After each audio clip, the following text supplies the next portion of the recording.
Hello, guys. It's another edition of Touchline Banter. It's your host, Chinedu, and with me in the studio is another Manchester United fan, Toby. Welcome, Toby. Then I want to appreciate you guys for your effort, liking our videos, sharing, and subscribing. We look forward to more of that. But for now, let's go into this business of the day. This is Touchline Banter. We are here to give you top-notch content. So, Toby, we're here talking about Manchester United and the problems with the current team, what they are facing, the coach and Amorim, the lineup, the selections, and a whole lot. So many people have been talking about Manchester United and what have gone wrong with Manchester United, even after the Hag was sacked. So, in your own view and your own opinion, what do you think is wrong with the team currently and with the whole setup that Amorim inherited under Eric Ten Hag? Thank you very much, Chinedu. It's just very sad where we are as a football team and as a football club, in the sense that we have changed managers, and unfortunately, after the change of managers, it seems like the new manager still hasn't figured out how his players can coordinate to play his system of play. Yeah. In the last game we played, it was very depressing for the first 80 minutes of the game. For the first 70 minutes, because for the last 20 minutes after Xerxes came in and some other players came in, and after Bruno got his red card, I think we started to have like an idea of a direction of play. We're putting more pressure, even with 10 men.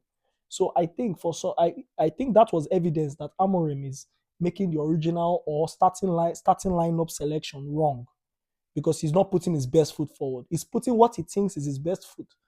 And because of that, we all as fans are suffering. See me just depressed today, So yeah, you mentioned something about putting his best players in the pitch and putting his best lineup and best foot forward. Yeah. For you, what do you think is would be the best foot if we are like to be in charge of the team selection for Manchester United? What would you call the best foot forward? What would be your team selection going forward? Knowing fully well the last game before Wolves, we lost 3-0 to Bournemouth, and then now we're losing 2-0 to Wolves in the last match. So what do you think is best foot forward, and what do you think were the wrong selections? Well, let me just put it this way. I'm a little bit disappointed with how Amorim picks his starting 11. There are some players who they've shown that they are ready to run, which is what Amorim keeps talking about. Put effort, run, fight.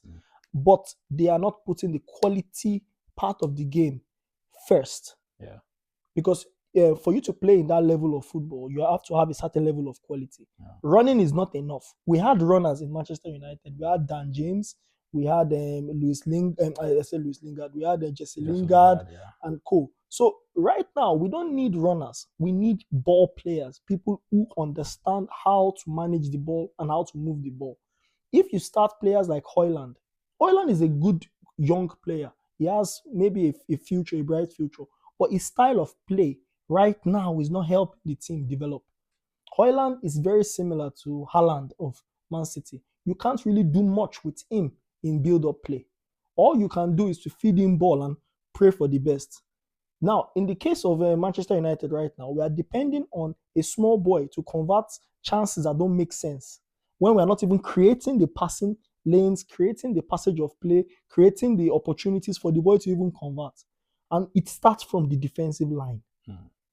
I've always hammered this in the previous videos. I've mentioned that Harry Maguire and Delete are not the kinds of players that can play and progress the ball in a way that we can put pressure on teams. But before we get to that, I just want you to give me your ideal Manchester United first 11 for you that you think is ideal, starting from the 3-back line to the 4 midfielders to the 2 10s and the striker. For you, what would be the ideal selection or setup for you? Let's consider everybody's fit. We have all Manchester United players fit. Yes. So what would be the ideal for you? Then I'll give you my own, but then let me just take a sip first. My brother, you need to take a sip. If you need to take 2 sips, We can. Because this question you asked me is the question of a big man. I need to feel at home. Yeah. Okay, you see, the starting lineup for Manchester United has to answer questions that the opposing team ask us. Yes. If they ask us questions of attack, meaning they have a low block line, Yeah. you have to use your defenders as the first creative members of the team, meaning you have to put your most creative defenders. It's not now you defending, it's now you creating. Now, who are the best creative defenders we have? If we are all fit, I will take Luke Shaw first of all. Okay. I will take Mazraoui second. Then I'll put in Casimiro. I know Casimiro is a midfielder as a centre back. Okay. I know Casimiro is a midfielder. We need a defender, but because Casimiro, first of all, is physical, committed to every tackle, 100%, and he understands how to read the game. He knows when to throw the passes. I will put him there. He might not have the pace anymore as a central midfielder, but he has more pace than Harry Maguire. Then I will put Dalot in the right wing back instead of left wing back. Amorim plays him. I will put Malacia in the left wing back. Giving them the opportunity to use their left and right foot respectfully to deliver crosses when they get opportunities, and not this inverted fullbacks that we are seeing right now. Then I will put Ugarte and Lisandro Martinez, which is a controversial idea. But the thing about it is that Casimiro as a midfielder and a defender can interchange with whoever is in the six ahead of him. And that interchange and interplay will give the opposition something to try to figure out. You have a question to answer, but finish up with your lineup. I have a question for you. So then in the 10s, I'll put Ahmad Xerxes. In the 9, I'll stick with Rashford more over Højlund. Because even though Rashford cannot hold up play, Rashford's runs can deliver goals. Wonderful. You mentioned something about playing Lisandro Martinez in 6 and playing Casemiro as a centre back. That's your opinion. Wonderful. The times Casemiro have played as a 6 for Manchester United, he most times jumps into tackle and he's getting a yellow card. Yes. For most of the time he has played as a 6. Yes. And this same Casemiro, you want to take him as a centre back. Yes. What makes you think if Casemiro plays as a centre back, he wouldn't be carded as a centre back? Yes. Knowing he goes into challenges, sometimes he doesn't think when he goes into his challenges. He scoops on the ground for the ball without thinking. Sometimes he doesn't get the man and doesn't get the ball. He's okay. But what happens when you play that kind of person as a centre back? Also, notice that in the last match, it was against Wolves. Yes. Wolves is a smaller team. Now, let's say you want to play Casemiro as a centre back against Wolves. What happens when you come against a much better opponent like Liverpool? Talk about Arsenal. Talk about Manchester City. Talk about Chelsea. Will you still stick with Casemiro as a centre back? Okay. Can I answer your question now? Sure. Okay. Now, this question you asked me, it's very easy to answer. If you look at the Premier League right now, not every team has that Haaland type of striker that looks like a giant that will bulldoze your defender. All teams have that small guy, that nimble striker. Look at us, Arsenal. Look at even Wolves that we played against. Look at all of them. They don't have those mountainous strikers that will rest on the defenders. Meaning, when you have a defender that is a giant, he's going to be slow and can't catch up with those smaller guys, which is what we see game in, game out, where teams outplay us in our own defense because when our defenders have the ball, they are too slow. And when their own strikers have the ball, our defenders cannot catch up. Well, personally, I think in your selection also, you omitted Bruno Fernandez. Yes. Which is for me also, if I have to select my team, Manchester United, currently with what we have, I will still omit Bruno Fernandez. Yes. If I have to go by my selection, yes, I will start with Euro, yes, Delete, and Martinez. Yes. I'll push Mazraoui to the right wing back, the left wing back. If Luke Shaw is fit, he goes to the left wing back. If Luke Shaw is not fit, I'll play Anthony as my left wing back. Yes. In the middle, I'll play Casemiro and Ugarte. 2 10s, same as you. I will have Ahmad and Sexy. Yes. Then as a striker, Rashford is fine as a striker, but due to his recent, Yes. if there is no drama, Yes. I'll go with Rashford. But if he still continue with his drama and all, Yes. I'll go with Højlund. Mhm. But also, I want to ask you a question about Bruno Fernandez. Mhm. What do you think Bruno Fernandez brings to the team? For me personally, before you answer, I would say Bruno Fernandez offers just 10% to the team. Why? Because he has cost us a lot more than he has helped us. Delivering crosses from the corner is zero. His set pieces sometimes is you're relying on Hail Mary. His creative ability is not working currently in this recent setup. So I don't see what Bruno Fernandez offers to this team anymore, except shouting at the referees and crying for fouls. Okay, wait. With Bruno, there are phases to this thing. There are phases. Yeah. There is the phase where Bruno was very creative, and then there's a phase where Bruno is a nuisance. Now, the creative time of Bruno, it was also a nuisance, but it was a creative nuisance. When the creativity dried up, now we have just a total nuisance. So we need to take him out of the club. When opposition team is calling your key player, your number 10, your most creative player, a rat, you should understand your stadium is smelling. You don't really need a tactician anymore to tell you. You need rat catcher, because right now the whole place is stinking. We can't string up 5 passes of play. The moment it gets to Bruno, it breaks down. No, currently they are trying. Currently they are trying with their passing play, at least better than what they were. Okay. Let me give you an instance. Yeah. I'm sure you remember that. In the most recent games, whenever Bruno is starting as a 10, he's playing as a left-sided 10. Yeah. I'll paint a scenario for you, then you tell me the answer of what happens. Maguire plays a long ball to the left side. Look, Dalot controls it, gives it to Bruno, makes an overlapping run. Bruno controls the ball. What happens next? 2 things happen sometimes. When you give the ball to Bruno, is either he loses the ball or he plays one short, useless pass.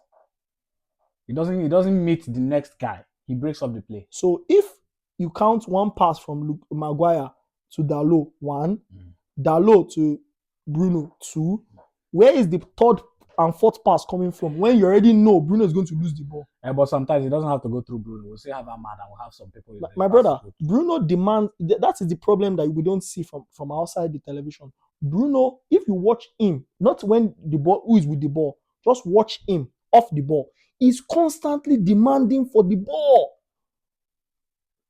Constantly demanding for the ball. So he's asking for the ball. And that's a problem. And the moment you have a player on the field constantly demanding for the ball, even when he's in a bad position, when 2 people are marking him, 2 people are shadowing him, everybody can realize you people are going to pass to him very soon.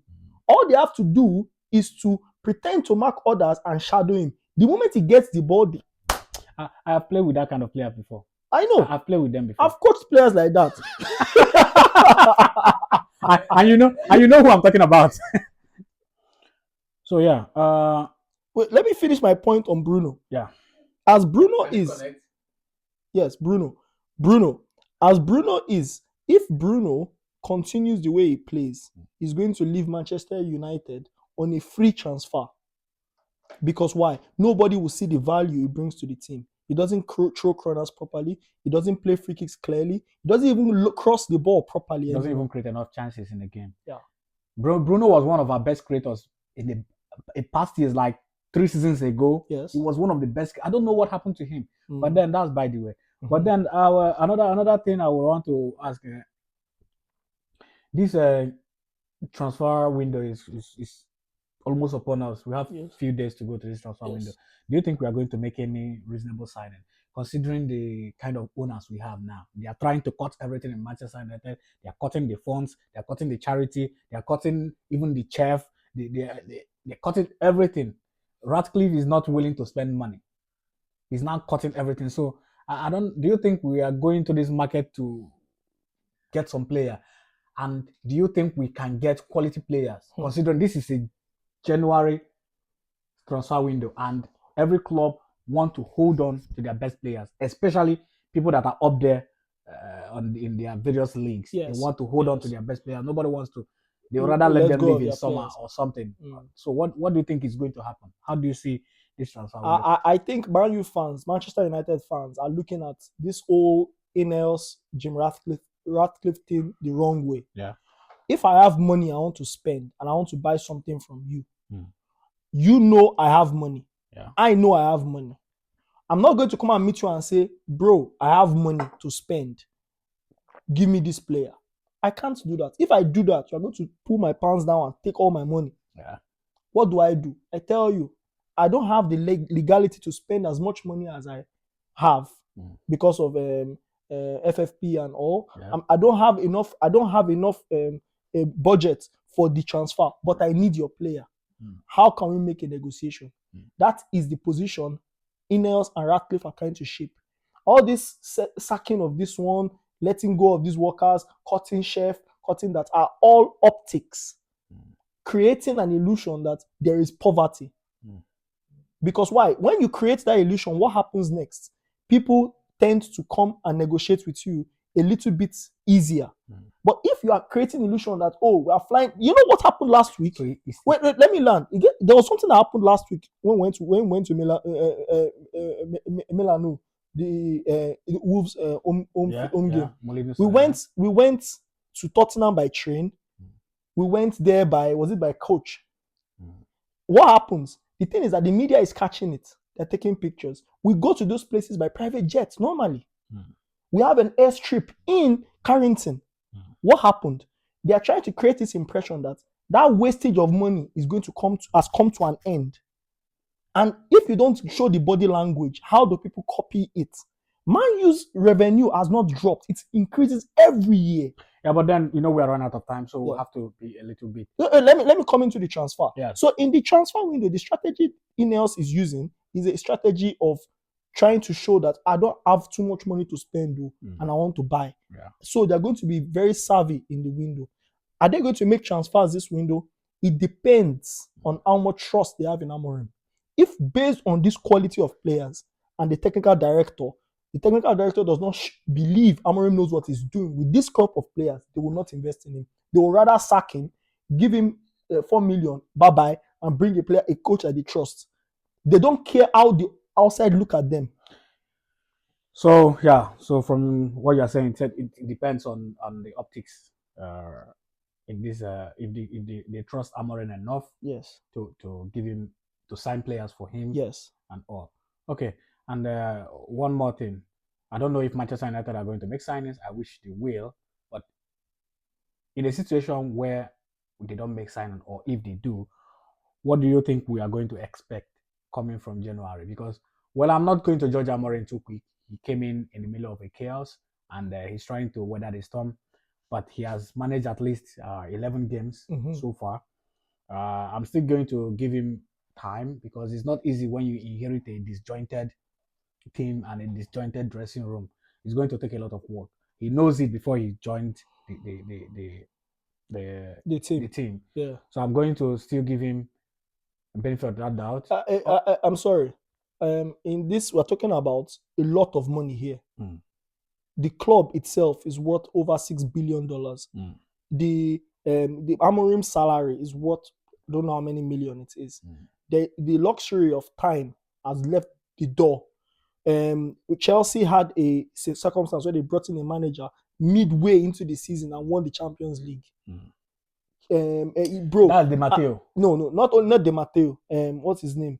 This guy from PSG, Tuchel. Yeah. Yes. So the thing about it is that the importance of bringing a player, a coach that you trust, and paying the kind of money Man you paid Sporting to release him is because you believe in his philosophy and you believe he can turn things around. But it's going to take time. You don't expect him to come in and start turning things around overnight. My brother, this is time. Premier League. Every match you lose, if you lose a match to Wolves that just sacked their manager and brought a new manager, bro. And you are telling me the Wolves players are better than the Man U players that are earning 350, 450. It's not. A, No, it's not. It's not even a conversation. Wait, it's not about being better. We have the same crop of players under Ten Hag. Brentford beat us. Bournemouth beat us. A lot of people beat us under Ten Hag. So what are we saying here? Brentford beat us 4-0. Bournemouth beat us 4-0 under Ten Hag. So Wolves beat us 2-0 with one man down, and oh, so it needs time. I think it does not need time. It needs time. It does not need time. It needs time. Give the Amorim some time, my brother. It does not need time. Relax and give him some time. It does not need time. You are too quick to anger. It's not quick to anything. There's no do like this. Do like this. No. Do like this. No. Don't touch me. Don't touch me. It does not need time. Bruno Fernandez is the key issue in that midfield. The moment you put Bruno out and start to look for solutions outside of Bruno, you start to have an idea. Because why? You have to create from the defense. Before this meeting, we were saying something, and I overheard you saying that it now looks like Amorim is playing favoritism because Bruno is his countryman. Is that what you're implying? I'm implying that and more because Dalot is a madman playing in that field. Sorry to say, but he's playing in a position that doesn't favor him, and Amorim keeps putting him there. Why? Because you want to start him for what? Because he's running where? He's not even marking his man. He's running away. He's running away. He's running away. Okay. Well. What do we expect? We're running up now. So what do we expect coming after January, going into the season? Let me just use the same energy, my brother. I'm Ineos 100%. Jimmy Ratcliffe does not. He's a 70-something-year-old man. He does not have time anymore. You want to see results now.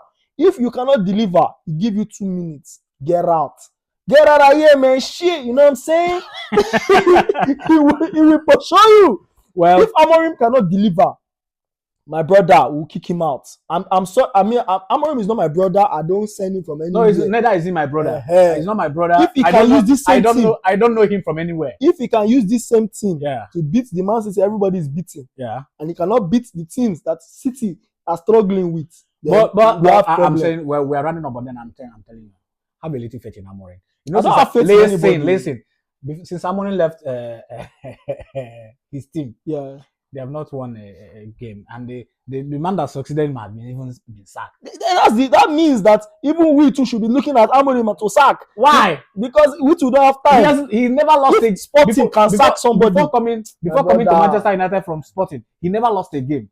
He beat Pep Guardiola with Sporting. My brother, Pep Guardiola with Manchester United. No. If Sporting can sack a manager that replaced Amorim that they thought is as good as Amorim, and they replace him, we will sack Amorim. No. See, watch me. They will sack Amorim if he does not get the results. I don't see. Amorim, behave yourself. If you put Bruno in another game, you will see something. I'm just telling you. We are going to give Amorim time. We are here. Now you pay his salary, you go explain. We'll give him time. Yeah, I'll give him time. I don't pay his salary, but I believe in him. Do you know the age of the person paying his salary? I don't know. Do you think the man has time? That man wants to see us win Premier League. You're telling him time. Time of where? Time to what? A time to be successful. Okay. Give us a little time. Yeah. Well, it's been a nice one. Thank you very much for being with us. Thank you very much for being with us, supporting us, and we are still friends, but not be the same United. We are still United. Don't worry. Sometimes it happens. It happens. It's touchline banter, so we have to banter sometimes, even within our own team. But thank you very much for supporting us, for being here with us. Please like, share, and comment. Drop your feedback. If you're a Manchester United fan watching this, tell us what you think. Do you think with the current squad we are going somewhere, or do you think there should be additions? Just let us know what you think in the comment section. Thank you very much for being here, and hope to see you next time.